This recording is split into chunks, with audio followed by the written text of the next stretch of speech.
Hello friends, welcome to my channel visual art history Mahi S.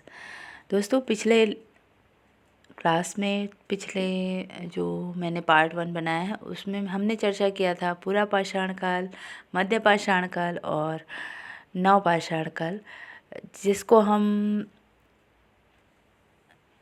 कहते हैं कि प्रागैतिहासिक काल का 3 पार्ट हमने किया था। हमने देखा था कि किस तरीके से उसको 3 पार्ट में डिवाइड किया गया है, जिसमें मेगालिथिक एज, मेसोलिथिक एज और नियोलिथिक एज बांटे गए थे। जिसमें कहा जाता है कि मेगालिथिक एज जो था वो कहीं पे कहते हैं कि आप सपोज़ करो कि आदि से हमें मेन है था कि 25,000 तक का जो एज था ईस्वी पूर्व का, वो था हमारा पूरा पाषाण काल। तो उसके पहले अगर किसी राइटर ने कहते हैं, कोई राइटर कहते हैं कि 30,000 से 25,000, कोई राइटर कहते हैं 70,000 से 25,000, कोई राइटर बोलते हैं 1 लाख से 30,000। तो मीन्स हमारा मानने का मतलब ये है कि 25,000 जब होता है ईस्वी पूर्व, 25,000 ईस्वी पूर्व, तब से मध्य पाषाण काल स्टार्ट हो जाता है। तो पूरा पाषाण काल का कोई अंत नहीं है। आदिकाल कब से था, क्या था, कैसे था, तो कोई अंत नहीं है। तो डिफरेंट बुक्स में हम डिफरेंट तरीके के डेट पाते हैं। तो इसका कोई कन्फ्यूज़न नहीं है कि मैंने 20,000 बोल दिया, 70,000 बोल दिया, 1 लाख बोल दिया, 5 लाख बोल दिया, क्योंकि हमारा जो मध्य पाषाण काल स्टार्ट होता है वो 25,000 से 10,000 तक। 25,000 से पहले का जो भी ईसा पूर्व रहा होगा वो पूरा पाषाण काल के अंतर्गत आता है। तो हमने पूरा पाषाण काल, मध्य पाषाण काल और उत्तर पाषाण काल के एज बता ही दिया आपको। अब हम आज चर्चा करेंगे अपने इस चैप्टर में उसके अंदर जो भारत में कौन कौन से केंद्र पाए गए और किन किन राइटरों के द्वारा हमें उसका पता चला, हम उसके बारे में आज बात करेंगे। तो भारत के जो प्रागैतिहासिक आलेखन थे, उनके चित्रों का अनुशीलन करने वाले जो विद्वानों का नाम था, उनमें थे Alan Horton Bradrick, Stuart Pigard, D.H. Garden, professor junior और लियोनार्ड आदम। और एल्विन थे, W. एंडरसन थे, काकबर्न थे और सिल्वे लॉर्ड, पंचानन मित्र, फिर मनोरंजन घोष का नाम प्रमुख में आता है। कुछ लोगों की पुस्तकें जो थी वो हमें उसका साक्ष्य देती हैं, जैसे प्री हिस्टोरिक पेंटिंग 1958 में ब्रैड्रिक ने लिखी थी, और प्री हिस्टोरिक इंडिया, दो बुक्स थी। एक प्री हिस्टोरिक पेंटिंग जो ब्रैड्रिक ने लिखी थी और एक जो प्री हिस्टोरिक इंडिया 1950 में पिगार्ट ने लिखी थी। ये बहुत ही इंपॉर्टेंट क्वेश्चन है, इसको आप नोट कर लेंगे। और मैं इसके बाद एक ऑब्जेक्टिव टाइप के क्वेश्चन का पेपर भी लेके आऊँगी सॉल्व करने के लिए, तो आप उसमें भी मैं ऑब्जेक्टिव क्वेश्चन में भी ये डाल दूँगी राइटर्स के और बुक्स के नाम किस सन में बने थे। तो ये लोग जो थे, इन लोगों ने विषय को प्रमाणिक सामग्री से इसमें भरपूर है। इसमें जो भी हमारे इंडिया के पूरा पाषाण काल के और मध्य पाषाण काल के और जो भी साक्ष्य हैं, इस पुस्तक में भरपूर मात्रा में उसका सामग्री हमें मिल जाता है। ब्रैड्रिक महोदय ने संसार के प्रागैतिहासिक चित्रों की प्राचीनता का विश्लेषण करते हुए भारत में उपलब्ध चित्रों को अमेरिका और यूरोप के बाद रखा था। जो भारत के चित्र थे वो अमेरिका और यूरोप के चित्रों के बाद रखा था। किसने? ब्रैड्रिक महोदय ने। और इसके जो प्रमुख केंद्र थे, जो चित्र मिले थे, वो कहाँ कहाँ मिले थे हमारे भारत में? सबसे पहले मिले थे मध्य प्रदेश के आदमगढ़, रायगढ़, चक्रधरपुर, सिंघनपुर, होशंगाबाद और मिर्ज़ापुर के लखनिया, कोहबर, भंडरिया आदि स्थानों पर मिले थे। कुछ यूपी में मिले थे, कुछ मध्य प्रदेश में मिले थे, इस तरीके से। फिर जब श्रीमती आल्विन ने ऋषिमुख पर्वत के निकट के प्राप्त चित्रों का समय 3000 ईस्वी पूर्व बताया था, और चक्रधरपुर से प्राप्त गुफा चित्रों को असित कुमार हलदार ने 3000 ईस्वी पूर्व का बताया था। तो इससे क्या साक्ष्य मिलता है कि 3000 ईस्वी पूर्व से हमारे यहाँ चित्रों बनना, जो पूरा पाषाण काल मानव थे, मध्य पाषाण काल मानव थे, नव पाषाण काल मानव थे, उन्होंने चित्र को चित्रित करना शुरू कर दिया था गुफाओं की दीवारों पर। इस तरीके से अब हम आज चर्चा करेंगे मध्य प्रदेश के होशंगाबाद के बारे में। तो होशंगाबाद एक प्रागैतिहासिक काल का ये माना जाता है कि यहाँ पर जो साक्ष्य मिले पंचमढ़ी से ये था। पंचमढ़ी भी एक केंद्र था जिसको मैं अभी पढ़ाऊँगी।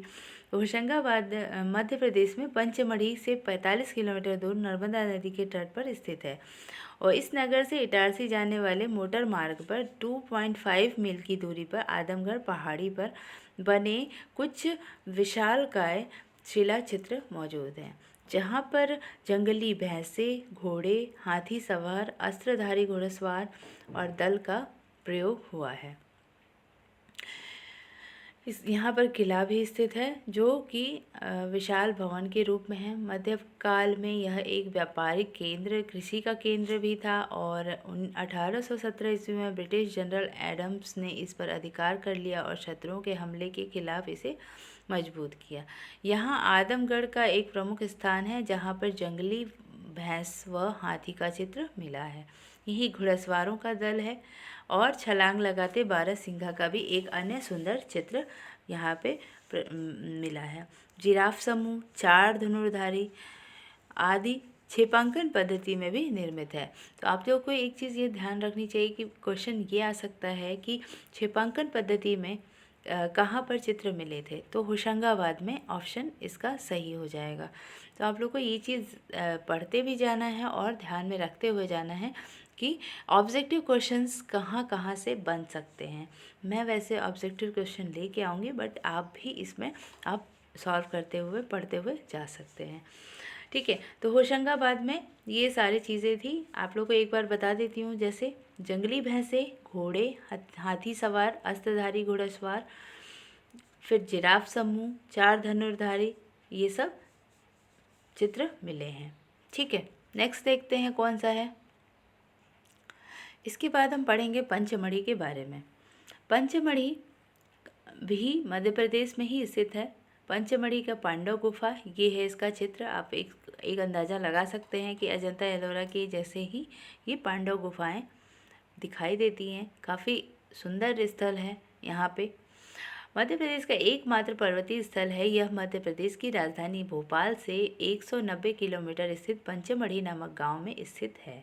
ये बहुत ही सुंदर दृश्य है यहाँ का। आप इसको कभी टूर में भी अपने रख सकते हैं। पंचमढ़ी की खोज का श्रेय D.H. गार्टन नामक विद्वान को जाता है। समुद्र तल से 1067 मीटर की ऊंचाई पर स्थित है। सतपुड़ा श्रेणियों के बीच स्थित होने और अपने सुंदर स्थलों के कारण इसे सतपुड़ा की रानी भी कहा जाता है। यहाँ घने जंगल, कलकल करते जलप्रपात और तालाब हैं। सतपुड़ा राष्ट्रीय उद्यान का भाग होने के कारण यहाँ आसपास बहुत घने जंगल हैं।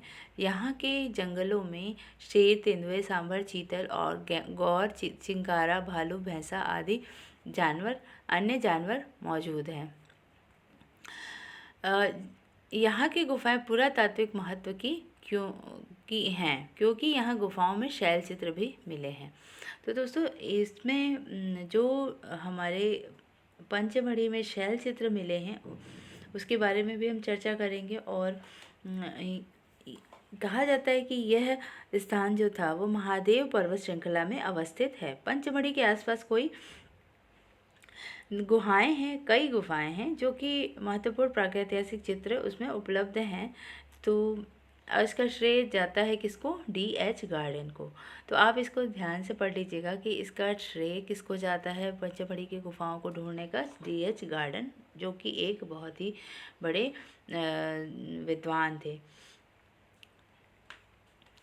यहीं पर महादेव पर्वत के चारों ओर अवस्थित इमली खो में सांभर के आखेट का दृश्य, भाड़ादेव गुफा की छत पर शेर के आखेट का दृश्य और महादेव बाजार में विशालकाय बकरी का चित्र मिला है। अक्सर क्वेश्चन में आता है कि विशालकाय बकरी का चित्र कहाँ पर मिला है, तो आपको ये बता देना होगा कि पंचमढ़ी में।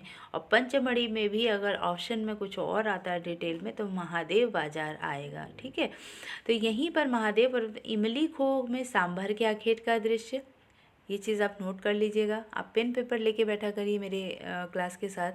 जो कि मैं इम्पोर्टेंट हाईलाइट करके बताती जाती हूँ।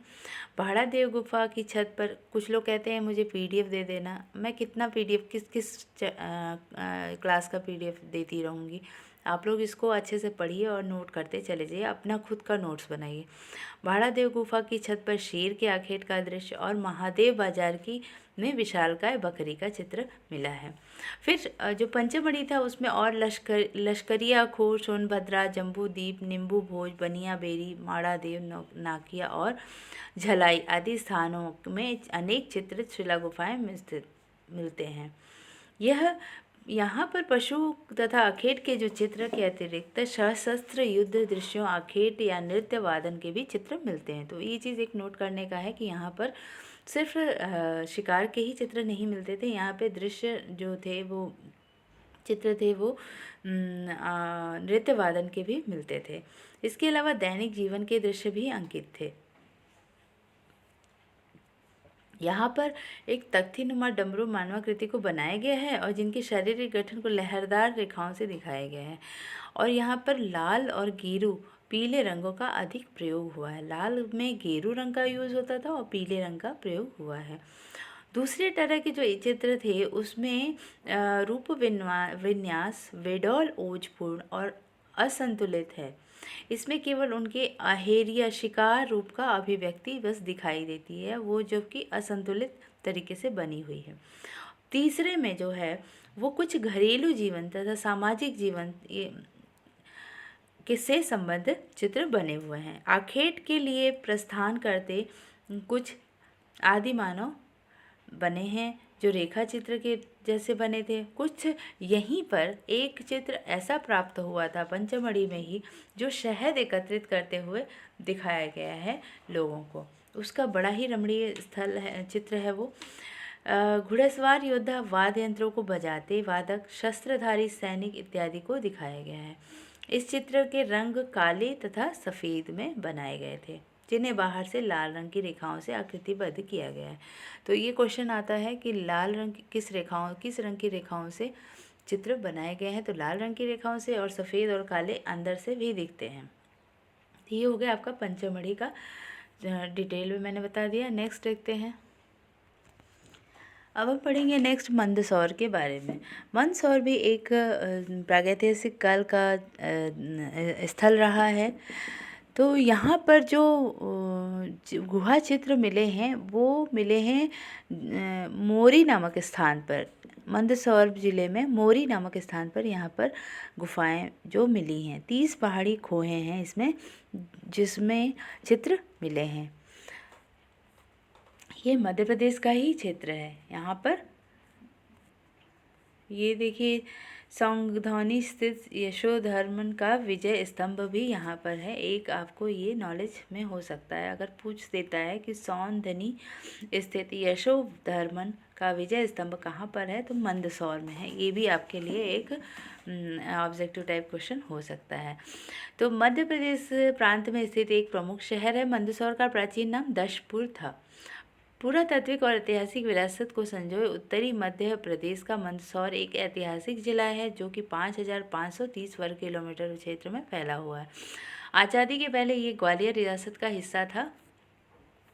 मंदसौर हिंदू और जैन मंदिरों के लिए खास लोकप्रिय पशुपतिनाथ मंदिर, वहीं बाही परसनाथ जैन मंदिर और गांधी सागर बांध यहाँ के मुख्य दर्शनीय स्थल हैं। इस ज़िले में अफीम का बड़े पैमाने पर उत्पादन होता है। आज के दौर में जिस तरीके से मंदसौर है उसके बारे में यहाँ पे बताया गया है। मंदसौर राजस्थान के चित्तौड़गढ़, कोटा, भीलवाड़ा, झालावाड़ और मध्य प्रदेश के रतलाम जिले से घिरा हुआ है। प्रमुख आकर्षण का केंद्र इसका है हिंगलाजगढ़, जो मंदसौर से प्राप्त 12वीं शती की गणेश प्रतिमा है। पशुपतिनाथ भी है यहाँ का मेन, जो कि आकर्षण का केंद्र है। यह मंदिर मंदसौर जिले के प्रमुख आकर्षण है। संभवतः पूरे विश्व के एकमात्र अष्टमुखी भगवान शिव की प्रतिमा वाला पशुपतिनाथ मंदिर शिवना नदी के तट पर स्थित है। चारों दिशाओं में मंदिर के दरवाजे हैं। प्रवेश द्वार केवल पश्चिम दिशा में खुलता है। मंदिर में 7.5 फीट ऊंचा शिवलिंग स्थापित किया गया है। प्रतिमा के ऊपर के 4 मुख शिव के बाल्यकाल, युवावस्था, अधेड़ावस्था के हैं। वृद्धावस्था को प्रदर्शित करते हैं। भगवान शिव के दर्शन के लिए दूर दूर से यहाँ भक्तों का आना जाना लगा रहता है। हर साल श्रावण मास में मंदिर परिसर में मनोकामना अभिषेक होता है, जो संपूर्ण भारत के किसी भी शिव मंदिर में नहीं होता। ऐसा माना जाता है कि भगवान पशुपतिनाथ का यह मूर्ति शिवना नदी से ही निकला है। तो दोस्तों ये आज के समय का ये इसके मंदसौर के बारे में लिखा हुआ है। हमें प्रागैतिहासिक काल के बारे में बताती हूँ मैं। यहाँ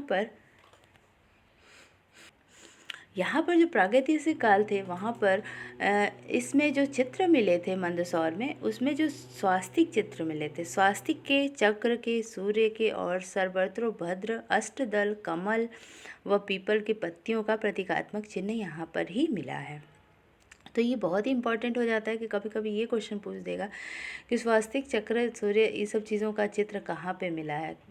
तो आपको ऑप्शन में बताना होगा मंदसौर। देहाती बांस से बनाई गाड़ियाँ भी यहाँ पर चित्रित हैं। नृत्य बांस की गाड़ी भी पूछ लेता है कि कहाँ पर चित्रित है, तो वो हो जाएगा आपका मंदसौर में। नृत्य रत मानव, पशु और पशुओं को हाँकते ग्वाले भी दिखाए गए हैं यहाँ के चित्रों में। तो मंदसौर इस मामले में बहुत ही इम्पॉर्टेंट हो जाता है, क्योंकि यहाँ पर आपने देखा है जिस तरीके से यहाँ पे जो शिवना नदी थी और पशुपतिनाथ का मंदिर था, तो यहाँ पे जो भी था वो रिलीजन से रिलेटेड था। जहाँ पर स्वास्तिक का चित्र बना, शुक्र, सूर्य बने, चक्र बने, कमल बने, अष्टदल बने, पीपल की पत्तियों का भी चित्रण हुआ है। तो इस तरीके से यहाँ पर हम कह सकते हैं कि एक तरह से धार्मिक प्रतीक चित्र यहाँ पर मिलना स्टार्ट हो गए थे। नेक्स्ट देखते हैं। इसके बाद हम भीमबेटका के बारे में पढ़ेंगे। भीमबेटका शैलाश्रय। भीमबेटका भारत के मध्य प्रदेश प्रांत के रायसेन जिले में स्थित है। एक पूरा पाषाणिक आवासीय पूरा स्थल है। यह आदि मानव द्वारा बनाए गए शैल चित्रों और शैलाश्रयों के लिए प्रसिद्ध है। इन चित्रों को पूरा पाषाण काल से मध्य पाषाण काल के समय का माना जाता है। ये चित्र भारतीय उपमहाद्वीप में मानव जीवन के प्राचीनतम चिन्ह हैं। यह स्थल मध्य प्रदेश की राजधानी भोपाल से 45 किलोमीटर दक्षिण पूर्व में स्थित है। इनकी खोज का वर्ष 1957-1958 में डॉक्टर विष्णु श्रीधर वाकाडकर ने किया था। तो ये आपका एक क्वेश्चन बन जाता है कि भीमबेटका की खोज किसने की थी? श्री विष्णु वाकाडकर ने। कब किया था? 1957 में किया था। ये जो भीमबेटका है, रॉक शेल्टर्स भीमबेटका, ये यूनेस्को विश्व धरोहर ने इसको अपने संरक्षण में ले लिया है। यहाँ पे आप चित्र एक देख सकते हैं भीमबेटका का।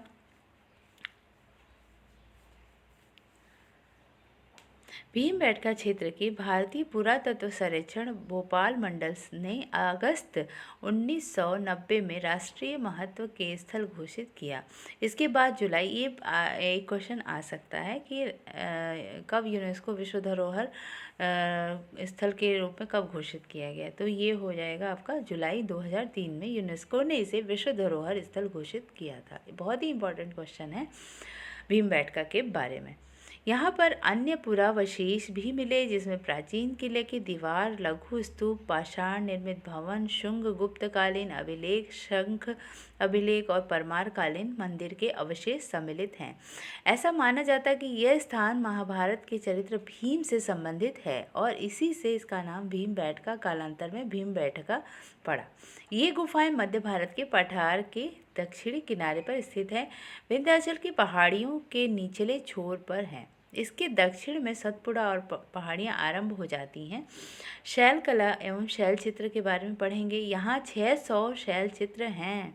ये सत्य है कि यहाँ पर 600 शैल चित्र, क्योंकि हमने इसके बारे में हर पुस्तक में पढ़ा, तो ये चीज़ हर जगह सेम लिखी हुई है कि 600 शैलाश्रय चित्र यहाँ पर मौजूद हैं।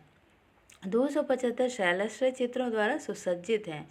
पूर्व पाषाण काल के मध्य ऐतिहासिक काल तक यह स्थान मानव गतिविधियों का केंद्र रहा। यह बहुमूल्य धरोहर और अब पुरातत्व विभाग के संरक्षण में है।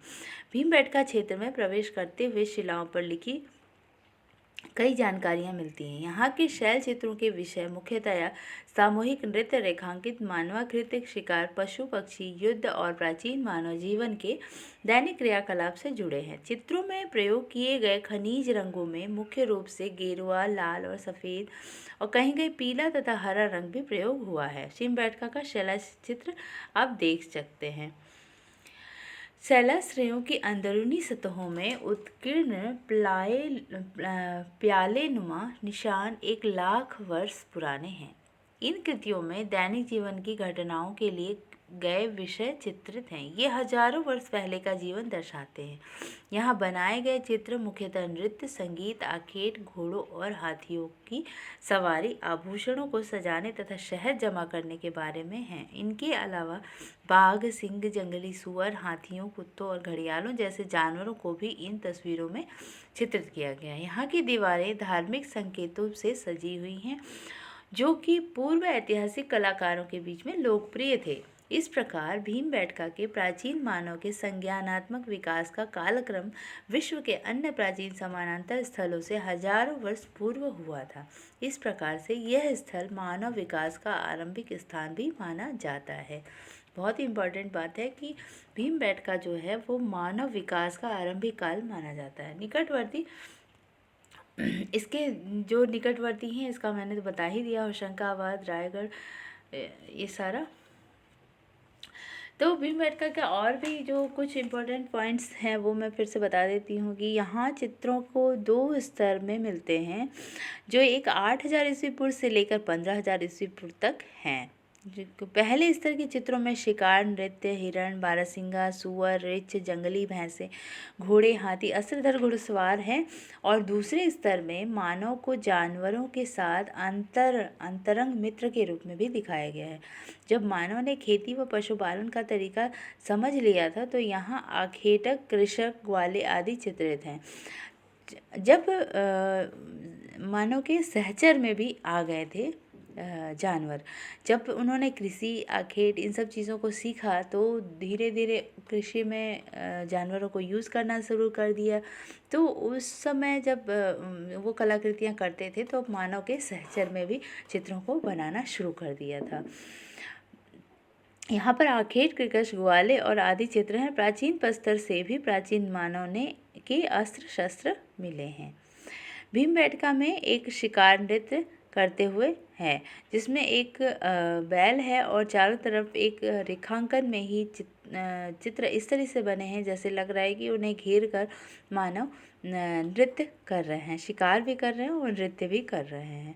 तो इस मामले से आपका ये होशंगाबाद बहुत ही इम्पॉर्टेंट हो जाता है। इसके ऑब्जेक्टिव क्वेश्चंस भी मैं लेके आ जाऊंगी। एक आदमगढ़ भी है, सिंघनपुर भी है और अब हम पढ़ेंगे उत्तर प्रदेश के केंद्र के बारे में, जो कि मिर्ज़ापुर है। मिर्ज़ापुर भारत के उत्तर प्रदेश शहर में स्थित है। ये विंध्याचल इसका ज़िला का मुख्यालय है। ठीक है। पर्यटन की दृष्टि से मिर्ज़ापुर विंध्याचल काफ़ी महत्वपूर्ण जिला माना जाता है। यहाँ की प्राकृतिक सुंदरता और धार्मिक वातावरण बरबस लोगों का ध्यान अपनी तरफ खींचती है। कैमूर पर्वतमाला के भीतर सन नदी की घाटी में लखनिया, बलदरिया आदि कुछ मुख्य गुफाएं हैं, जिनकी छतों पर, दीवारों पर लगभग 5000 ईस्वी पूर्व के चित्र मिले हैं। इलाहाबाद मुगल सराय रेल मार्ग के बीच में है ये। आप जानते होंगे जो इलाहाबाद से मुगल सराय वाला जो रोड है, जो हाईवे जाता है, उसमें यहाँ पर मिर्ज़ापुर बीच में पड़ता है। विंध्याचल पर्वत की कैमूर श्रृंखलाओं के अंदर सोन नदी की घाटी, सोन नदी है यहाँ पर, 100 से अधिक चित्रित गुफाएं और शिलाश्रय प्राप्त हुए हैं। इसके जो प्रमुख केंद्र है वो कौन कौन से हैं? कोहबर, विजयगढ़, सोहरी रॉप, सोरहो घाट, बहलडारिया, लखनिया, कंडाकोट, घोड़मंगर, खुड़हवा आदि स्थान स्थित हैं, जहाँ गुफाओं की छतों व दीवारों पर 5000 ईस्वी पूर्व के चित्र उत्कीर्ण हैं। इन गुफाओं में मानव की अभिव्यक्ति के प्रमाण सुरक्षित हैं, जो मोहरा पथरी, बागा पथरी, सवाइया पथरी, लकहट पथरी नाम पहाड़ियों के आदिम चित्रों के उदाहरण प्राप्त होते हैं। विजयगढ़ गुफा में 3 आदमियों को लाल, पीले, सफ़ेद रंग से बनाया गया है। तो आपको ये सारी चीज़ें याद नोट करते जाइए। जैसे इन गुफाओं के मानव अभिव्यक्ति में प्रमाण सुरक्षित हैं, जो मोहरा पत्थरी, बागा पत्थरी, सवैया पत्थरी और लकहट पत्थरी नामक पहाड़ियों से भी आदिम चित्रों के उदाहरण प्राप्त होते हैं। विजयगढ़ गुफा में 3 आदमियों के लाल, पीले, सफ़ेद रंग से बनाया गया है। मिर्जापुर क्षेत्र की गुफाओं में गैंडा, हिरन, सुअर, बारहसिंगा का चित्रण अत्यधिक स्वाभाविक और यथार्थता से हुआ है। सुरहो घाट क्षेत्र में शाही के आखेट का हाथ के छापे वाला क्वेश्चन अक्सर आता है कि हाथ के छापे कहाँ मिले हैं, तो मिर्ज़ापुर के सुरहो घाट में। कभी ये भी पूछ देगा कहाँ पर, सिर्फ मिर्ज़ापुर ऑप्शन में दे देगा, कभी ऑप्शन और भी बढ़ा देगा तो लखनिया दरी, मनकपुर ऐसे करके सुरहो घाट देगा। तो आपको ये चीज़ याद करना है कि सुरहो घाट में हाथ के छापे का चित्र है। मानवाकृतियाँ व पशु चित्र अंकित है। इस क्षेत्र का सुप्रसिद्ध चित्र सुअर के आखेट का है, जिसका चित्रण अत्यंत मार्मिक और यथार्थ है। सुअर के आखेट का भी क्वेश्चन बार बार आता है, तो इसलिए मैं हाईलाइट करते जा रही हूँ कि सुअर के आखेट का चित्र भी है। और ये सब जो सुअर को जो दिखाया गया है उसमें असहनीय पीड़ा भी व्यक्त करते हुए दिखाया है, जिसमें ऐसा लग रहा है कि उसका मुंह आधा खुला हुआ है, तो उससे असहनीय पीड़ा की अभिव्यक्ति हो रही है। और इसको जो बना है वो गेरू रंग से अंकित किया गया है। इसके बाद का जो चित्र है वो लखनिया दरी है। यह दरी एक छोटी सी पहाड़ी पर गरई नदी के किनारे स्थित है। पशु आखेट, हाथी का शिकार, नृत्य वादन के दृश्य यहाँ पर देखते हैं। घुड़सवार पालतू हाथिनी की मदद से जंगली हाथी को पकड़ते दर्शाया गया है। घुड़सवार के हाथ में लंबे भाले भी दिखाए गए हैं, जो नृत्य वादन में मस्त व्यक्तियों का समूह भी अंकित है। ये चित्र गुफा की भित्ति एवं छतों पर बनाए गए हैं। क्वेश्चन ये भी आता है कि गुफाओं के चित्र कहाँ पर प्रदर्शित किए गए हैं, तो गुफा के दीवारों और छतों पर प्रदर्शित किए गए हैं। मणिकपुर एक स्थान है जो बांदा जिले के अंतर्गत आता है, जहाँ सरहाट, करपरिया और करियाकुंड आदि स्थानों पर मिले प्रागैतिहासिक चित्र महत्वपूर्ण हैं। सरहाट स्थल में 3 अश्वों का गेरू रंग से ओजपूर्ण अंकन हुआ है। यहाँ पर एक चूंचदार पुरुष भी बैठा बनाया गया है, जिसमें यह अनुमान लगाया जा सकता है कि यह तंत्र मंत्र वाला भी चित्र हो सकता है। नेक्स्ट करियाकुंड भी है, घोड़मंगर भी है, विंडम है, मलवा है। ये सब उत्तर प्रदेश के प्रमुख केंद्र हैं। घोड़मंगर मिर्जापुर में विजयगढ़ दुर्ग समीप स्थित घोड़मंगर में गेरुए रंग से पूरक शैली में अंकित गेंडे के शिकार का एक चित्र दिखाया गया है। तो क्वेश्चन ये सकता है गेंडे के शिकार का चित्र कहाँ पर है, तो मिर्ज़ापुर में आएगा या घोड़मंगर के, अगर ऑप्शन में घोड़मंगर होता है तो आप घोड़मंगर लगाएंगे। ठीक है, तो ये आप इसको भी नोट कर सकते हैं। भंडारिया के शिला चित्रों तथा गुफाओं में काकबर ने 1883 में अनेकानेक पशु आखेट का चित्रित बताया है। काकबर ने विंडम में प्रागैतिहासिक चित्रकारी से युक्त शिलाश्रय मिले हैं। विंडम में भी शिलाश्रय मिले हैं। मलवा में भी चित्रांकन ऐसी गाड़ी मिली है जिससे एक पहिए जिस पर पहिए नहीं हैं और जिसमें एक व्यक्ति बैठा हुआ है और उसके दोनों ओर 2 अनुचर धनुष बाण और दंड लिए खड़े हैं। एक अन्य चित्र में 3 दंडधारी अश्वारोही अपने अपने घोड़े की रास थामे एक ही दिशा में पैदल चल रहे हैं। तो ये आपको एक दिखा सकता है कि किस तरीके से सहचर के हिसाब से घोड़ों को लेके जा रहे हैं। तो ये चित्र बने हुए हैं मलवा में। तो आपका ये चैप्टर तैयार हो चुका है। अब मैं इसका उद्देश्य और प्रेरणा और विषय वस्तु ये सब एक लास्ट पेपर लेके आऊँगी, थर्ड पार्ट प्रागैतिहासिक काल का। तब तक के लिए keep watching, keep learning. Thank you for watching my video.